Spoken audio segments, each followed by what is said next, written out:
అసలేం చెప్పి నందు మనసు మార్చారండి? ఆశ్చర్యంగా ఉంది. మొన్నటిదాకా వాడికి నా మీద కంటే నీ మీదే ఎక్కువ ప్రేమ అని అనుకుంటూ ఉండేవాడిని. కానీ నా కొడుక్కి నీ మీద కంటే నా మీదే ఎక్కువ ప్రేమ అని ప్రూవ్ చేశాడు. మధుని వాణ్ణి కలపాలని నువ్వు రకరకాల ప్రయత్నాలు చేశావు.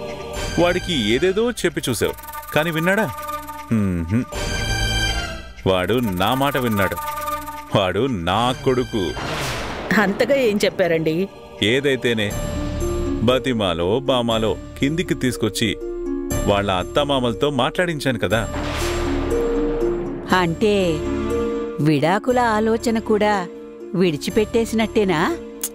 అత్తయ్యా, వాడు లైఫ్ విలువ తెలియకుండా తొందరపడి ఏదో విడాకులు అన్నాడు. అంత మాత్రం చేత ఇప్పించేస్తావా ఏంటి? నందు మీకోసం కిందకొచ్చి మాట్లాడాడు, సరేనండి. కానీ ఇప్పుడు అది ప్రాబ్లం కాదు కదా.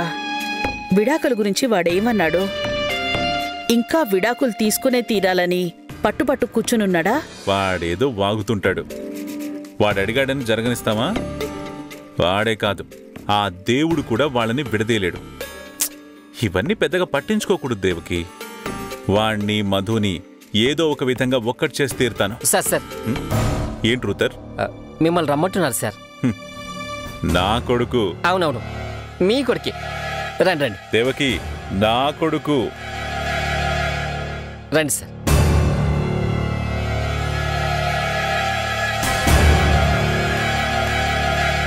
అక్క,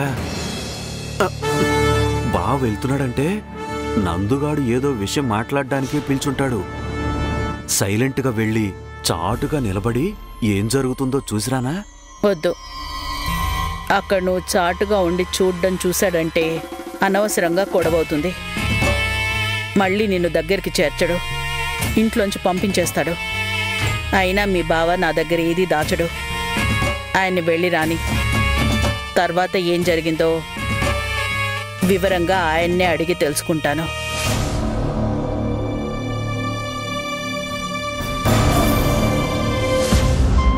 నిన్ను ఎన్నిసార్లు చూడ్డానికి వచ్చినా పసుపు కుంకుమలతోనే రావాలని చెప్పాడు మీ నాన్న. పసుపు కుంకాలంటే భార్యాభర్తలతో సమానం. మీరిద్దరూ ఎప్పుడూ కలిసి సంతోషంగా ఉండాలి.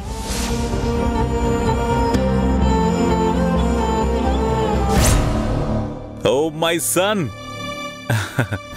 ఐఎమ్ సో హ్యాపీరా. నేనంటే ఎంత ప్రేమరా నీకు. నా కోసం కిందికి దిగొచ్చావు. మీ అత్తమామలతో ఎంతో మర్యాదగా మాట్లాడావు. నువ్వు వాళ్ళతో అంత చక్కగా మాట్లాడతావని నేను అస్సలు ఊహించలేదురా. నా కొడుకురా నువ్వు. రేయ్ చూడరా, నా కొడుకురా. మీ కొడుకే. తర్వాత తీరిగా మురిసిపోదురు గాని ఇదిగోండి ఈ అగ్రిమెంట్ చూడండి. అగ్రిమెంటా? అగ్రిమెంట్ ఏంట్రా? అగ్రిమెంట్ తెలుగులోనే ఉంది, చదువుకోండి. రే రూతర్, అగ్రిమెంట్ని నీ చేత్తోనే రాసావు కదా, నాన్నకి నువ్వు చదివి వినిపించు. ఆ దౌర్భంగి కూడా నాకేనా? చదువుతాను సార్, చెవులు బాగా రెక్కించి వినండి. ఏంట్రా అగ్రిమెంట్ ఏంటి? ఇప్పుడు అగ్రిమెంట్తో పనే ఉంది. అసలు దేని గురించి? మొత్తం అందులో వివరంగా రాసింది నాన్న. వాడు చదువుతాడు, మీరు వినండి. చదవరా. కోవెల రాజారావు గారి జ్యేష్ఠ పుత్రుడైన కోవెల గౌతమ్ నంద అను నేను మా తండ్రి గారితో చేసుకుంటున్న ఒప్పందం. మా నాన్నగారు నాకు ఇష్టం లేకపోయినా కోడూరి రామచంద్రరావు గారి ద్వితీయ పుత్రిక కోడూరి మధుబాల అనే అమ్మాయితో బలవంతంగా పెళ్లి జరిపించారు. అక్షరం మిస్ అవ్వకుండా మొత్తం చదువు. నాకు ఇష్టం లేని ఈ వివాహ బంధం నుంచి వైదొలగాలని నిర్ణయించుకున్నాను.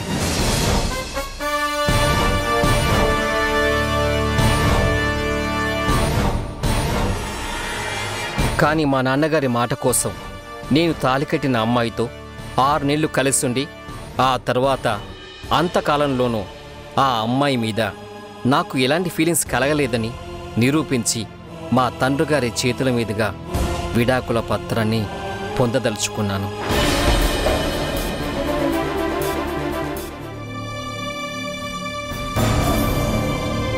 ఏది నంగనాచి, గూట్లోంచి ఇంకా బయటికి రాలేదా? గుడ్లు పెడుతున్నట్టుంది. మొదట్లో అలాగే అనుకున్నాం. ఉద్యోగం చేసే పిల్ల ఇంట్లో ఉంటే బంగారు గుడ్లు పెట్టే బాతు ఇంట్లో ఉన్నట్టే అని. అది ఉద్యోగానికి వెళ్ళనని తెగేసి చెప్పింది. ఇంకేం గుడ్లు, గాడిద గుడ్డు తప్ప. అలా అని వదిలేస్తే ఎలా అమ్మా? మనమే నయానో భయానో బాతుతో బంగారు గుడ్లు పెట్టించాలి. పిలుదాన్ని. అమ్మా కోడలా,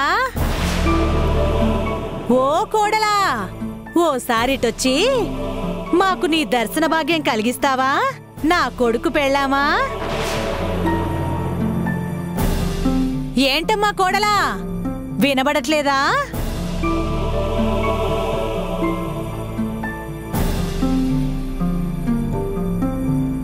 చెప్పండి అత్తయ్య. మేం చెబుతాం, నువ్వు వినొద్దు. ఏం చేస్తున్నావు లోపల? ఏం లేదు. ఏముంటుందమ్మా, పనా పాట, గోళ్ళు కొరుక్కుంటూ ఉండటమే. ఏంటలా చూస్తున్నావు? అర్థం కాలేదా అమ్మా నీకు? నీకు మాత్రం పని పాట ఏముంది అన్నట్టు చూస్తుంది. మమ్మల్ని అంత మాట అంటావా? నేనెక్కడన్నాను అత్తయ్య? అన్నీ మీరే అంటున్నారు కదా. ఏంటి, నువ్వు నాకే ఎదురు సమాధానం చెప్తున్నావా? ఉద్యోగం సద్యోగం లేకుండా కూర్చుంటే కుదరదిక్కడ. వెళ్ళి వంట చెయ్యి. నాకు వంట రాదు. ఇంకేమొచ్చు? 3 పూటల మెక్కడవా? అసలు వంట వార్పు కూడా నేర్పకుండా ఎలా పెంచారు మీ అమ్మా నాన్న? దయచేసి మా అమ్మ నాన్నల్ని ఇందులోకి లాగొద్దు. ఏంటి బెదిరిస్తున్నావు? ఏం చేస్తావు? ఏయ్, ఏంటి మేమిక్కడ మాట్లాడుతుంటే నువ్వు వెళ్ళిపోతున్నావు? ఇటురా.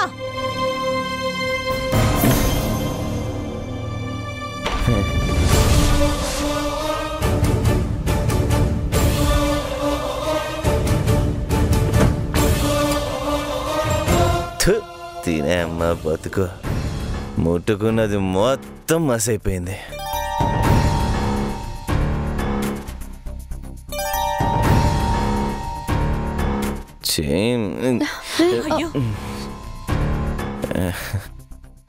పర్లేదు. ఎందు వెళ్ళి గ్లాస్లో కొంచెం మంచినీళ్ళు పట్టురా. ప్రణయ్, ఏంటిది? పట్టపగలు తాగొస్తావా? అంటే నీ ప్రాబ్లం ఏంటి? నేను తాగడమా లేదా పట్టపగలు తాగడమా? అసలు ఏమైనా బాధ్యత తెలుస్తుందా నీకు? నా బాధ్యత నాకు బాగానే తెలుసు, కానీ నా బాధ తెలుసా నీకు? కడుపు రగిలిపోతుంది నాకు. ఆ బాధ భరించలేకే పీకల దాకా తాగాను. నీకంత బాధ ఏంటి? మరి బెట్టింగ్లో 25 లక్షలు పోతే కడుపు మండదా?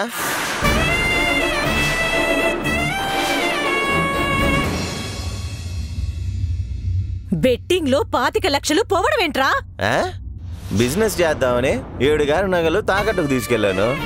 25 లక్షలు వచ్చాయి, కానీ బిజినెస్ చేయడానికి మినిమం 50 లక్షలు కావాలి. అందుకని 25 లక్షలు బెట్టింగ్లో పెడితే 1 కోటి వస్తాయని పెట్టాను. ఇది ఉందే, నగలు ఇచ్చేటప్పుడే ఏడుస్తూ ఇచ్చింది. దానికి తగ్గట్టే మొత్తం పోయింది. ఆ నగలు తాకట్టు పెట్టిన డబ్బుల్ని బెట్టింగ్ లో పెట్టావా? అవును, నువ్వు ఏడ్చినట్టే అది ఏడ్చింది.